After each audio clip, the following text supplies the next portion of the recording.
First off is Francis Tody from the Midwest Pavement Preservation Partnership, and Francis is the Preservation Program Engineer for Iowa DOT. He's not only had 20 years experience with the DOT, but also experience with city and county government as well. He's a registered professional engineer in Iowa and Colorado. So please help me welcome Francis. Good afternoon. Yes, I'm here from the Midwest Pavement Preservation Partnership. We're kind of like the Rose Bowl. We're the granddaddy of them all because we have been around for a while, and I was around from almost the beginning. And my presentation said, where do we start? You know, what have we done? Where do we want to go in the future? The overall goal is to say we need to understand our pavements. We need to understand how to treat our pavements. I had a reason to use this recently with my wife. I like to bicycle, and about a month ago I was out bicycling and did something kind of dumb. I fell and almost got stopped, but I kind of scraped myself up and was feeling a little silly.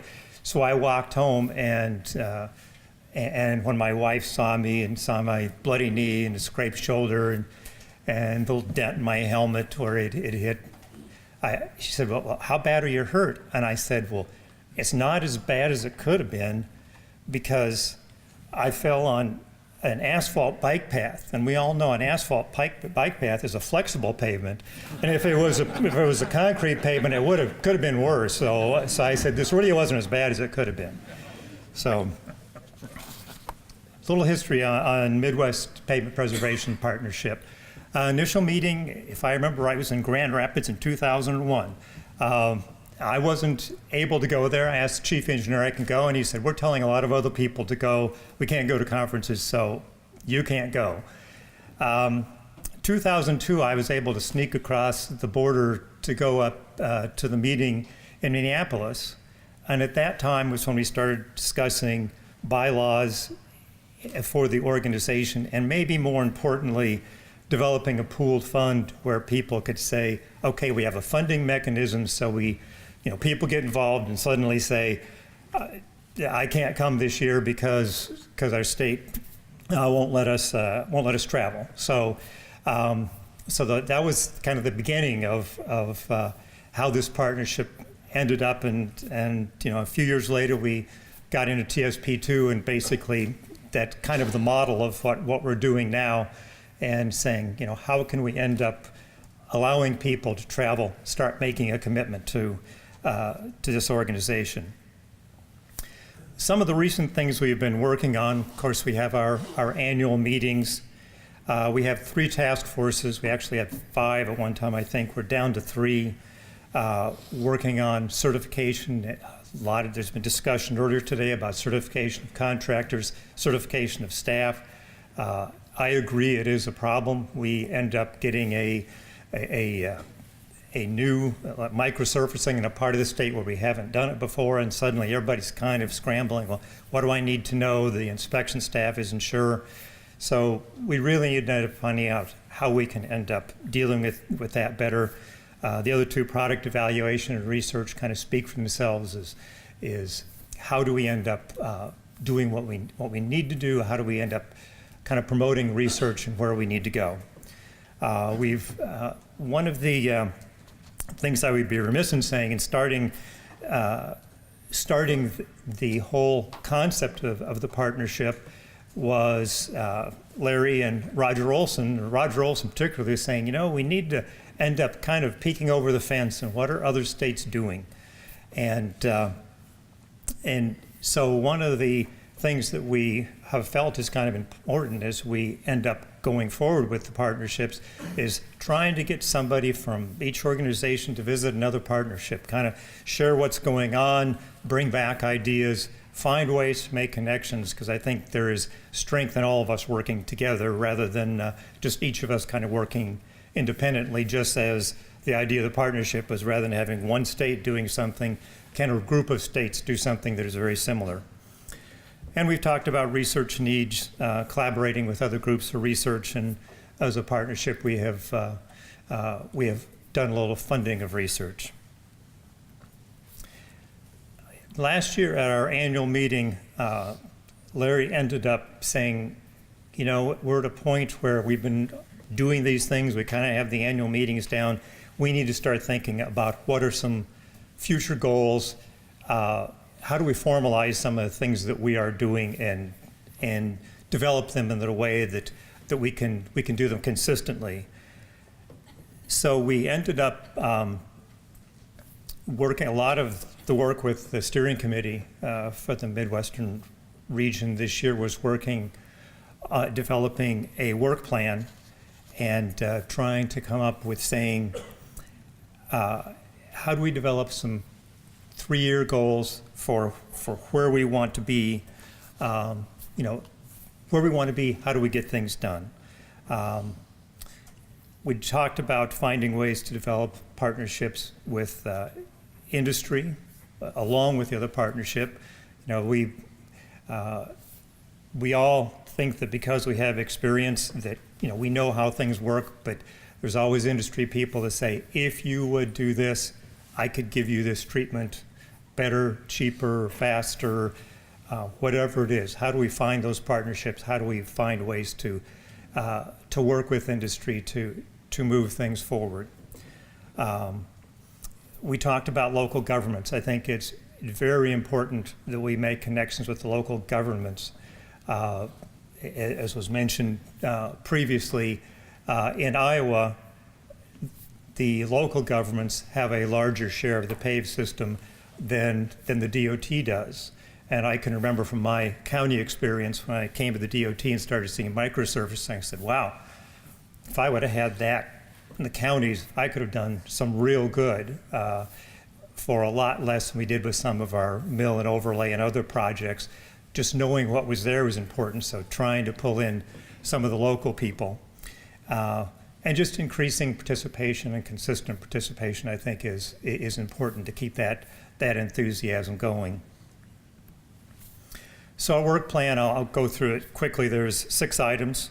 The first one that we thought was important was, let's just find out what everybody else in the region is doing. What types of treatments are you using? For example, if I find out that Minnesota is doing a lot of microsurfacing and I just want to start doing some microsurfacing, if I have questions, that's probably a pretty good resource for the contractors to know who's doing a lot of different types of work. Helps them out also.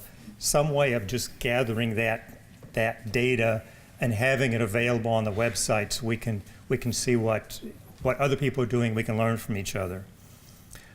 Treatment specifications is the second thing we've talked about is if you find a state that says, yes, we've been using this specification for a very long time, we think we have it down pretty well. Again, I'll talk about Minnesota. If it works in Minnesota, then it'll probably work in northern Iowa too, and a contractor would probably be willing to come across the border to do some work. So how can we end up having specifications that are more consistent, more region-wide, again, help the contractors out, maybe give us better products. We want to expand our research database. There is a lot of work on the research roadmap that we need to work on. There's a lot of research that we have going on that just really doesn't get out beyond our state borders. And how do we end up getting that information out so that other people are seeing it? I mentioned in our partnership meeting this morning, one of the big efforts of the Highway Research Board in Iowa is all the research that is done when there's something implementable is what is the implementation plan? It's not just do the research, put it on the shelf. A lot of times it's a 1 or 2 page just tech brief, something that goes out. Those are things people will read. That they might not read a research report, but they'll see that and say, oh, okay, maybe this is something that I can use. So how do we get the information out and get people using it? Fourth thing is We talked about publicity. Find ways to get information out. I was talking with someone last week who, he asked me what I did, and I was trying to explain. I talked about this conference, and he said, wow, I never really understood all these things that you do, that there is a plan for maintaining roads. It was, his area is a whole other area, and he said, I just thought you just fixed the roads when they fell apart, and that was all you did. And so again, just getting information out and helping people understand that. I've talked when I was in local government, it was nice to talk with people when they'd say, well, my road has a problem. When you can get to it, you explain there is a plan. They said, okay, that's what I want to know, that there's some type of a plan. Again, I mentioned increasing industry involvement. Industry needs to be partners with us. I think that we can do a lot of good things together and work on a partnership relationship. And we need to just explore more research opportunities, finding out how can all four of the partnerships find ways to promote research that will move things forward. A few changes that we need to make to do that is we're going to revise our bylaws. We are going to add a co-vice chair that is an industry person. He is not in the succession. He'll just be an officer to help make that industry connection. But he will be an officer, so we feel that it'll give industry a better voice. We need to talk about changing our task forces to align with what we're doing here. Talked about the collection of agency information and supporting the membership participation. Mentioned greater city and county involvement. One of the things I mentioned to Larry when I was talking this morning is that when I was in college, there was never, in graduate school, I found a course on pavement management. There was never a course on pavement maintenance 101, 301, whatever it is. You go out and learn it by experience, and I think that is a failure that we need to work on, is how do we end up getting some of the knowledge that we all have out there rather than saying, okay, figure it out on your own and try to see what everybody does. And I know we have a problem with the DOT. Our maintenance superintendents learned from the last maintenance superintendent, and there's things they say, well, so-and-so said it doesn't work, so I'm not even going to try it. So we need to make improvements with that. So those are some of the things that we are working on in the partnership. Again, I looking forward to hearing of other partnerships. And just to end, I just want to say one of the problems we have in Iowa is they always have an argument of saying, is this road beyond preservation or not? I said, I think this is beyond preservation. So thank you very much.